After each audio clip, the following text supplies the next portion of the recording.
Tantor Audio, a division of Recorded Books, presents The Land Beyond the Border, State Formation and Territorial Expansion in Syria, Morocco, and Israel, by Johannes Becke, narrated by Matthew Josdal.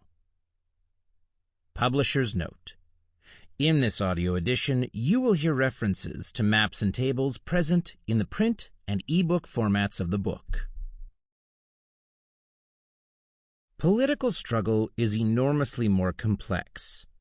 In a certain sense, it can be compared to colonial wars or to old wars of conquest, in which the victorious army occupies or proposes to occupy permanently all or a part of the conquered territory. Then the defeated army is disarmed and dispersed. But the struggle continues on the terrain of politics and of military preparation. Antonio Gramsci. Selections from the Prison Notebooks of Antonio Gramsci. When Israel invaded Lebanon in 1982, it worked feverishly with its Lebanese allies to remake the country in its image, but to no avail. Since 1989, Syria has tried to do the same, with more resolve and success. Martin Kramer, Arab Nationalism, Mistaken Identity. Preface. This book is based on a revised PhD dissertation originally submitted at Freie Universität Berlin in 2014, under the supervision of Markus Jachtenfuchs and E.L. Zisser.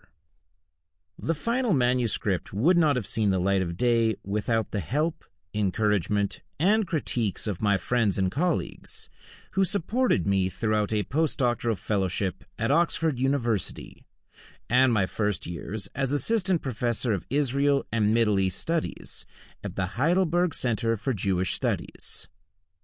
Hochschule für Jüdische Studien Heidelberg.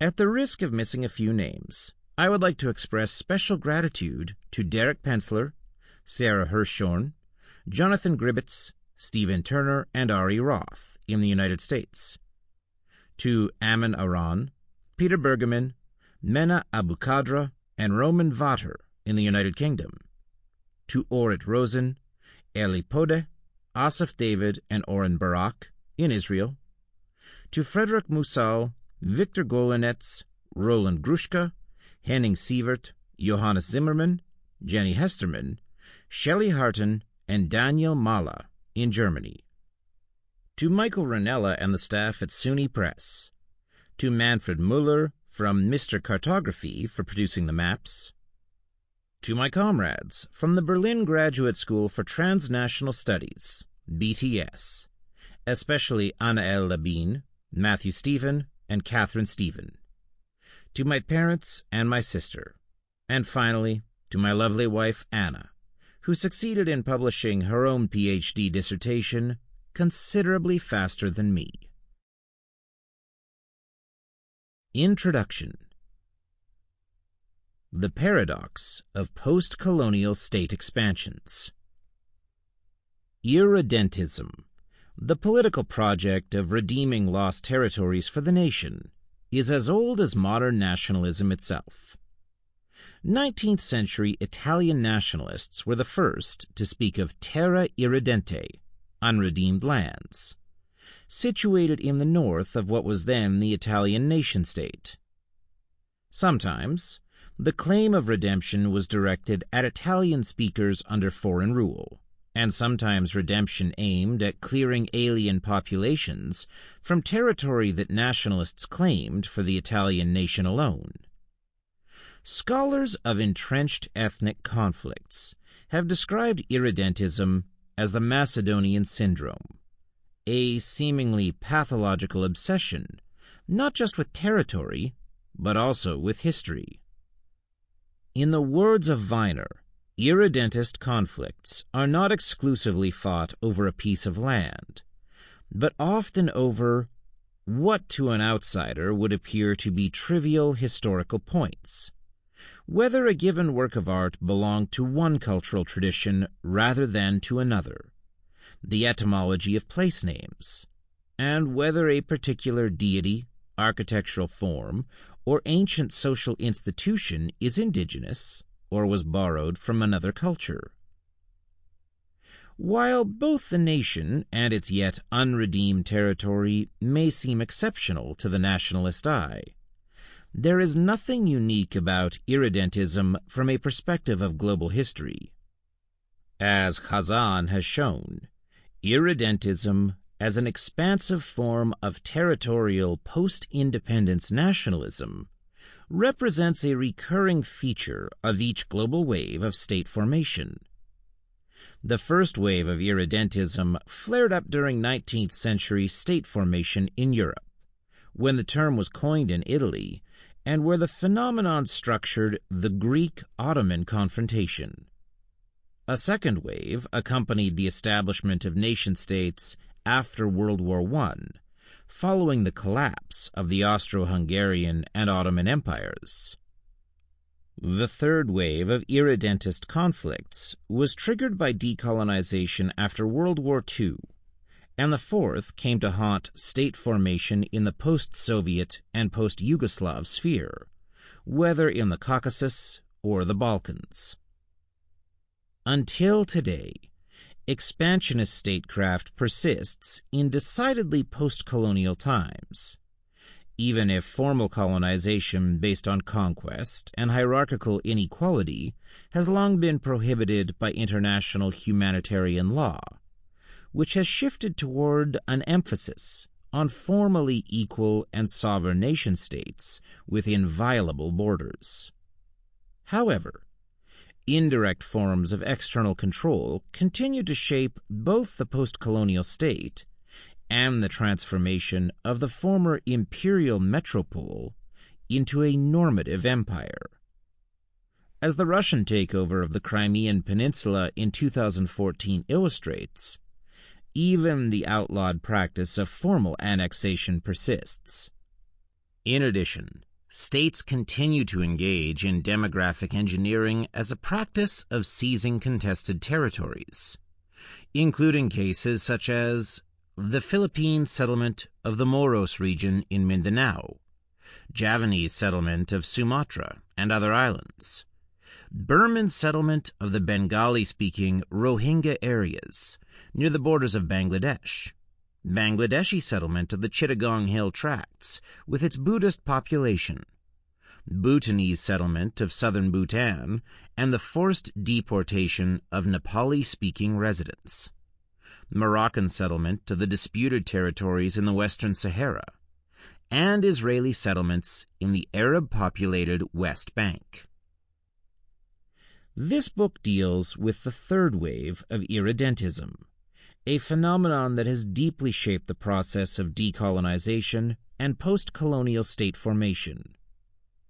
In a closely integrated analysis of irredentist thought and expansionist state practice, the following chapters establish a comparative historical case study of three state expansions in the modern Middle East: Syria's domination of Lebanon, 1976 to 2005, Morocco's annexation of Western Sahara since 1975, and Israel's rule over the occupied territories since 1967.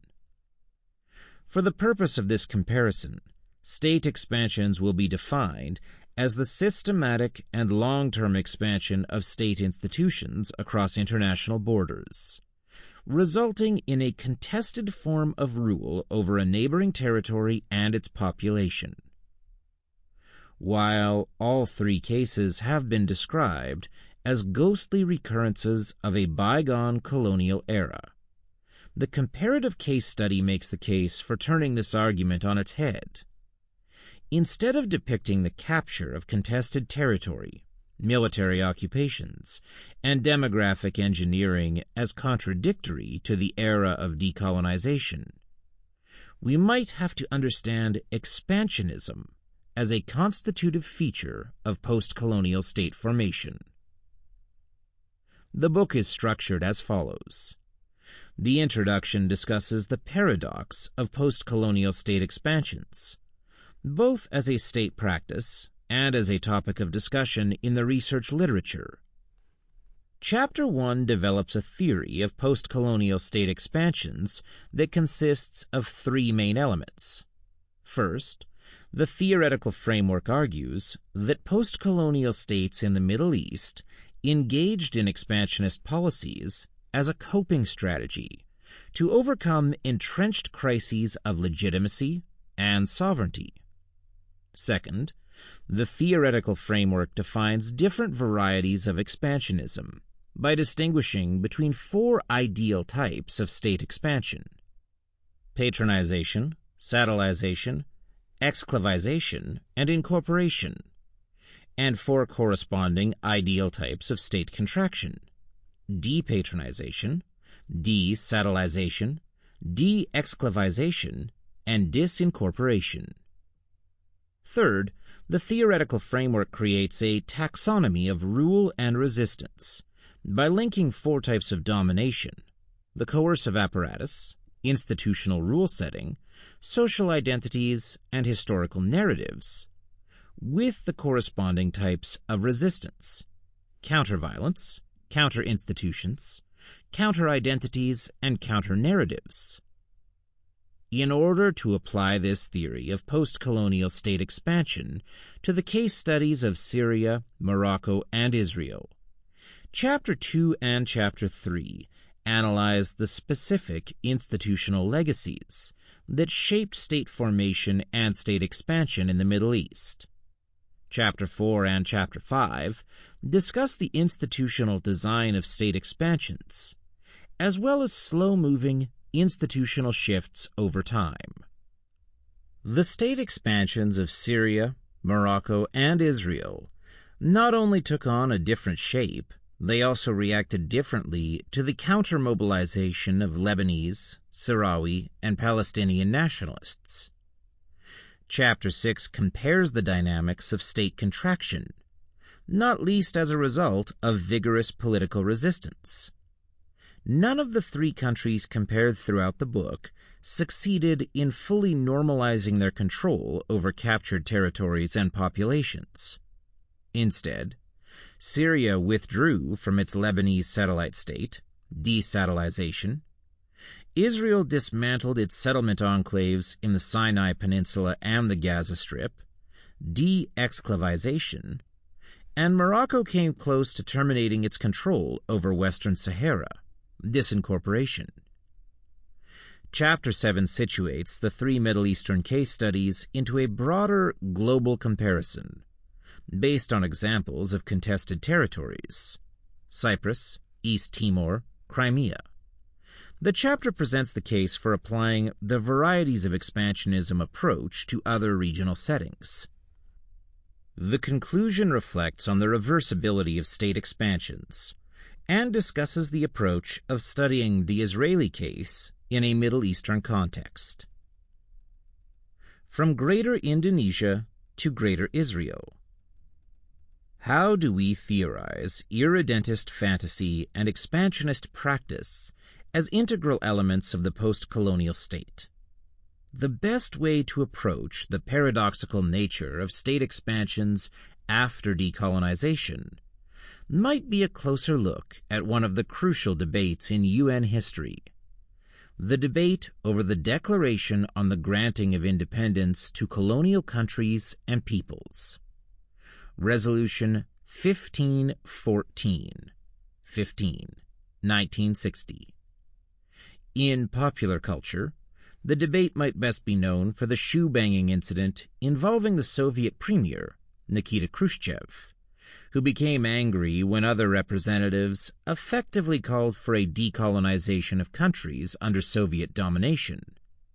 However, the Soviet Union was not the only country known for its peculiar mismatch between anti-colonial rhetoric and expansionist practice.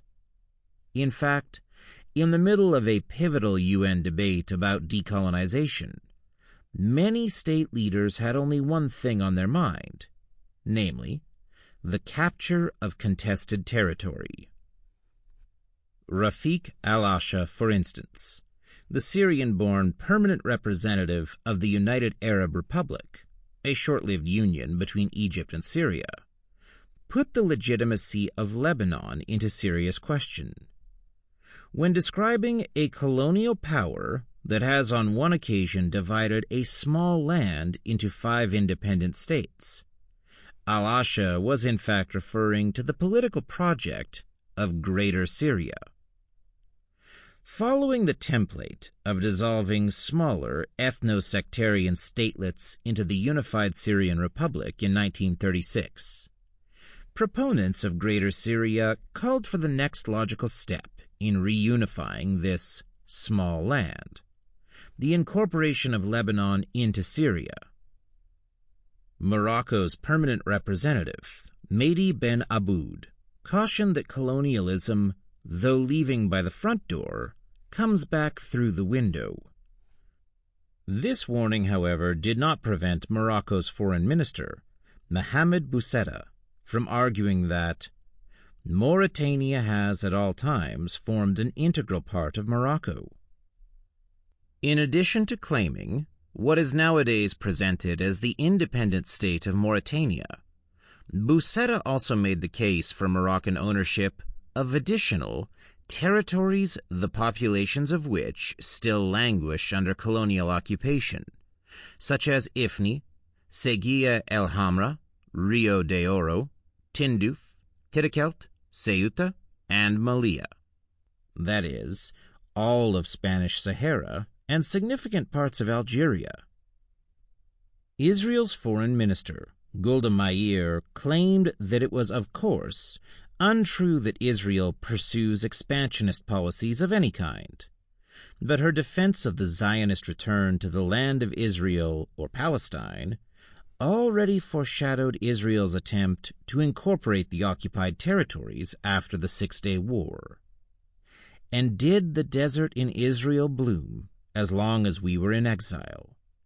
Did trees cover the Judean hills? Were marshes drained? No. Rocks, desert, marshes, malaria, trachoma. This is what characterized the country before we came back. Of course, Syrians, Moroccans, and Israelis were not alone in proclaiming their territorial ambitions. Indonesian President Sukarno denied that Indonesian nationalism would seek to impose ourselves on other nations, but laid a determined claim to Netherlands New Guinea, which was the 1/5 of our national territory which still labors under imperialism, and a colonial sword poised over Indonesia. In a not-so-hidden reference to Ethiopian domination over Eritrea, formerly part of a federal framework, the Ethiopian permanent representative, Hadis Alamayu, suggested that the peoples in the liberated countries, left alone without interference from foreign intriguers, will settle their differences in no time. The Somalian permanent representative, Haji Farah Ali Omar, laid claim to the Somali-populated parts of Ethiopia and emphasized the hope of his compatriots for an early, happy, and peaceful unification with our Somali brothers who are not yet autonomous. Iraq's permanent representative, Adnan Pachachi, declared his country to be in the forefront of the fight for the rights of the colonial peoples. Nonetheless, only a few months later, Pachachi would describe Kuwait as an integral party of our country, since Kuwait was not more than a small coastal town on the Gulf. There is not, and has never been a country or a national entity called Kuwait, never in history. The Palestinian-born ambassador of Saudi Arabia, Ahmed Shukiri, who would become the first chairman of the PLO, envisioned the day when the refugees will go back to their homeland, their country emancipated from Zionist occupation, and with full sovereignty will join the United Nations as the free and independent state of Palestine. It took only a few years for the visions of Greater Syria, Greater Ethiopia, and Greater Indonesia to become reality. In 1962, Ethiopia formally annexed Eritrea by abolishing the federal framework separating the two countries. In 1963, Indonesia took over West New Guinea, the former Netherlands New Guinea, and incorporated the territory by force and demographic engineering, a practice that would later be repeated in East Timor after its conquest in 1975. In 1967, Israel occupied the West Bank, the Gaza Strip, the Sinai, and the Golan Heights, and launched a large-scale settlement project. In 1975, Morocco and Mauritania invaded Western Sahara, the former Spanish Sahara, and divided the territory among themselves. In 1976, Syria intervened in the Lebanese Civil War and established a long-term military occupation. Colonialism, so it seemed, might be over, but expansionist statecraft was clearly not. Facing the normative pressures of the decolonization regime and the political violence of armed insurgencies, most expanding states followed a generic template of renaming and resettling. First, all memories of previous territorial organization were wiped off the map. West New Guinea became Irian Jaya. The West Bank was transformed into Judea and Samaria. The partitioned Western Sahara was reorganized into 3 Moroccan provinces in the north, El Ayoun, Samara, Boujdour, and a single Mauritanian province in the south, Tiris El Garbia. Second, political incorporation was enforced by demographic engineering, in other words, colonization. Whether in Indonesia's new provinces, in the Moroccan Sahara, in Israel's liberated territories, or in Chinese-controlled Tibet, expanding states rapidly moved in large numbers of settler immigrants to permanently claim the newly acquired territories.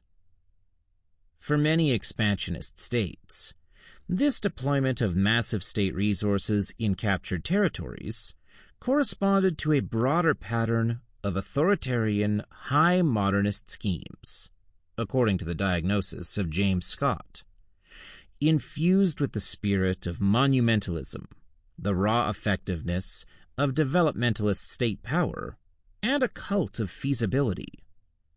Nonetheless, many state expansions rapidly fell apart. The Somalian-Ethiopian War of 1977-78 put an end to the vision of Greater Somalia, and the Iraqi vision of reincorporating Kuwait as its 19th province collapsed after only a few weeks during the Gulf War of 1990. Other attempts at territorial incorporation unraveled much more slowly. Sometimes, expanding states were pushed back by prolonged insurgencies, like the Eritrean War against Ethiopia, and sometimes occupying powers were undermined by transnational mobilization, like the East Timorese campaign against Indonesia. See Chapter 7.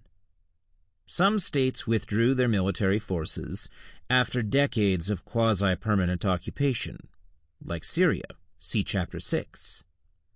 And other states decided to entrench their control over occupied territories, even at high diplomatic and financial costs, including Morocco and Israel. Comparison and exceptionalism in the research literature. When Indonesia, China, Morocco, and Israel adopted wide-ranging policies of territorial expansionism and demographic engineering in the midst of the process of decolonization, nationalist movements in the newly conquered territories of East Timor, West Papua, Tibet, Xinjiang, Western Sahara, and the West Bank almost immediately described their insurgencies as a rebellion against neocolonialism, secondary colonialism, or Third World colonialism. Maronite intellectuals described the Syrian occupation of Lebanon as merely the latest stage of a constant struggle against foreign occupiers since the days of the Phoenicians. Facing the Moroccan-Mauritanian invasion after the departure of the Spanish army, Sahrawi nationalists assailed the colonialism of the brotherly neighbors, which had come to replace the colonialism of the foreign enemy. Not to be outdone, the Palestinian National Covenant from 1968 described the Zionist movement as racist and fanatic in its nature, aggressive and expansionist and colonial in its aims, and fascist in its methods. Ever since, scholars of post-colonial state formation have been wringing their hands over the question of how to deal with the eerie parallels between European colonialism and the post-independence expansionism of newly decolonized countries. Some authors have chosen a strategy of categorical evasion by speaking of comparable but somewhat different kinds of anti-colonial struggles in those countries more recently occupied. Others have opted for a strategy of categorical stretching by speaking of secondary colonialism or third world colonialism. In order to steer clear of terminological confusion and ideological framing, this book will simply deploy the abstract term state expansion wherever possible. The discursive framing of these state expansions, however, will be a crucial element in analyzing the dynamics of legitimization and delegitimization. While the governments of expanding states will speak of territorial return, redemption, liberation, and unification, nationalist insurgents in the captured territories will prefer the terminology of conquest, ethnic cleansing, imperialism, and settler colonialism. The desire to transcend partisan modes of writing also stands behind the theoretical framework at the center of this book, which builds on the three elements of comparative historical analysis: an emphasis on political resistance, and intra-regional case selection. All three elements respond to specific gaps in the research literature on state expansions in the modern Middle East. The approach of comparative historical analysis seeks to move beyond the fallacy of ahistorical history. Resistance is emphasized as a counterweight to the post-positivist fascination with authoritarian rule as an all-powerful Foucauldian panopticon, and the intra-regional case selection seeks to overcome a tendency toward exceptionalism.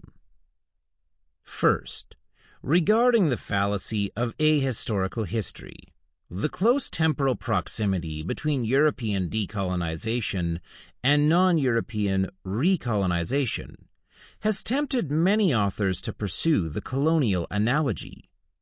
This approach adopts a historically, culturally, and legally specific framework of expansionism to analyze, as Young puts it, a comparable but somewhat different process in another period, with another cultural disposition and another legal framework, thereby frequently confusing colonization and colonialism.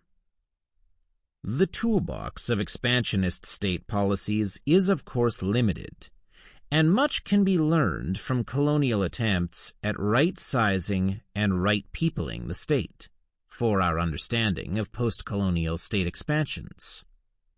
The formation of a nationalist Sahrawi consciousness, for instance, would have been impossible without its framing as an indigenous claim to national self-determination, struggling against Spanish and Moroccan colonialism alike. Similarly, the creation of transnational support networks for the Palestinian cause would have been unthinkable without the element of transcolonial identification, defined by Harrison as processes of identification that are rooted in a common colonial genealogy and a shared perception of neo-colonial subjection.